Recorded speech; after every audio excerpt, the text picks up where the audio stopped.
كول شغل ينسوي. يا أنا أتكلم عربي إن شاء الله هو ترانسليشن. إن شاء الله. نحمد ونصلي على رسوله الكريم. الله سبحانه وتعالى أكرمنا وجعلنا بغير الطلب، جعلنا من أمة محمد صلى الله عليه وسلم مسلمين. আল্লাহ তাআলা আমাদেরকে হযরত মুহাম্মদ সাল্লাল্লাহু আলাইহি ওয়াসাল্লামের উম্মত বানিয়ে আমাদেরকে শ্রেষ্ঠত্ব দান করছেন। والله سبحانه وتعالى والله سبحانه وتعالى كل الأمم الله سبحانه وتعالى يعني وما خلقت الجن والإنس إلا يعبدون. كل الأمم كلفت بالعبادة إنس وجن. আল্লাহ তাআলা যত উম্মত দুনিয়াতে পাঠাইছে সব উম্মত এবং সমস্ত মানুষ এবং জিনের জন্য আল্লাহ তাআলা ইবাদতকে রাখছেন যে তারা ইবাদত করবে। ولكن هذه الأمة الله فضلها وميزها بمهمة ووظيفة أخرى ألا وهي الدعوة. তবে এই উম্মতকে আল্লাহ তাআলা একটা সমস্ত ইবাদতের সাথে একটা বিশেষ একটা আমল দিয়েছেন, একটা ওজিফা দিয়েছেন, সেটা হলো দাওয়াত। لذلك الله يقول كنتم خير أمة أخرجت للناس. لماذا؟ بسبب تأمرون بالمعروف وتنهون عن المنكر. বলতেছেন এটা আল্লাহ তাআলা এই শ্রেষ্ঠত্ব দিয়েছেন, এটা কোরআনের মধ্যে আল্লাহ বলছেন যে কুনতুম খায়রা উম্মাতিন উখরিজাত লিন-নাস তা'মুরুনা বিল মারুফ ওয়া তানহাউনা আনিল মুনকার। যে উম্মতকে আল্লাহ তাআলা শ্রেষ্ঠ উম্মত করে দুনিয়াতে পাঠাইছেন, কল্যাণকর উম্মত করে দুনিয়াতে পাঠাইছেন, যে এই উম্মত দুনিয়াতে এসে যে কি কাজ করবে, কি কাজের জন্য শ্রেষ্ঠত্ব, সেই কাজটা হলো তা'মুরুনা বিল মারুফ ওয়া তানহাউনা আনিল মুনকার, অর্থাৎ সৎ কাজের আদেশ এবং অসৎ কাজ থেকে মানুষকে নিষেধ করা।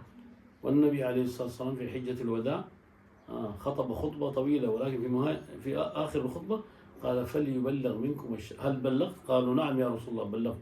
قال اللهم فاشهد ثلاثا، ثم قال فليبلغ منكم الشاهد الغائب. فمن هنا انتقلت المسؤولية من النبي صلى الله عليه وسلم إلى كل فرد من الأمة رجالا ونساء صغارا وكبارا.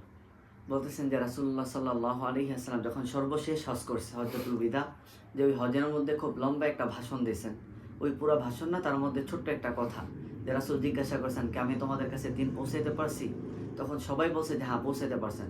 রাসূল এই কথাটা 3 বার জিজ্ঞাসা করছেন এবং আল্লাহকে সাক্ষী রাখছেন এই কথার উপর। তারপর রাসূল একটা কথা বলছেন যে আমি তোমাদের কাছে দিন পৌঁছাইছি উপস্থিত যারা আছো তাদের কাছে, যারা অনুপস্থিত আমার সামনে হাজির এখন হইতে পারে না তাদের কাছে আমি পৌঁছাইতে পারিনি, কিন্তু যারা উপস্থিত তোমাদের কাছে পৌঁছানোর কারণে তোমাদের কাছে দায়িত্ব হলো, তোমাদের কর্তব্য হলো তোমরা পুরো দুনিয়াতে গিয়ে সব জায়গায় দ্বীন ইসলামকে ছড়ায় দিবা। তো এই কারণে এই কাজটাই দিনের দাওয়াতের কাজটা, সবার কাছে দ্বীন ইসলামকে পৌঁছায় দেওয়ার যে কাজটা, এই কাজটা আল্লাহ তাআলা আমাদের পুরো উম্মতে মুহাম্মদীকে আল্লাহ দান করছেন। لأن النبي صلى الله عليه وسلم آخر نبي لا يوجد نبي بعده. فلذلك الأمة تقوم بمسؤولية الأنبياء. বলতেছেন যে আমাদের নবী সাল্লাল্লাহু আলাইহি ওয়াসাল্লাম শেষ নবী এবং আমাদের নবী চলে যাওয়ার পর আর কোনো নবী আসবেন না। তো এই মেহনত কি করবে? এই মেহনত সম্পর্কে তো আল্লাহ তাআলা জিজ্ঞাসা করবেন আমাদেরকে। إلى أن تقوم الساعة هذه مسؤولية كل فرد من أفراد الأمة. যে উম্মতের প্রত্যেকটা ব্যক্তিকে আল্লাহ তাআলা এই কাজ সম্পর্কে জিজ্ঞাসা করবেন সেই কাজ করছে কিনা। من أجل هذا المقصد إن شاء الله كلام بالتفصيل موجود في المسجد، مسجد مفتي مسجد، فإن شاء الله تشاركونا إن شاء الله بعد المغرب. اليوم موجود بيان إن شاء الله، كذلك الجماعة موجودة غدا إن شاء الله، وإن شاء الله تشاركنا في الأعمال إن شاء الله. বলতেছেন যে এখানে একটু সংক্ষিপ্তভাবে কথা বলা হয়েছে যে মসজিদের মধ্যে সব সময় খুব লম্বা চূড়া বয়ান করা হয়, আলোচনা করা হয় বিস্তারিত।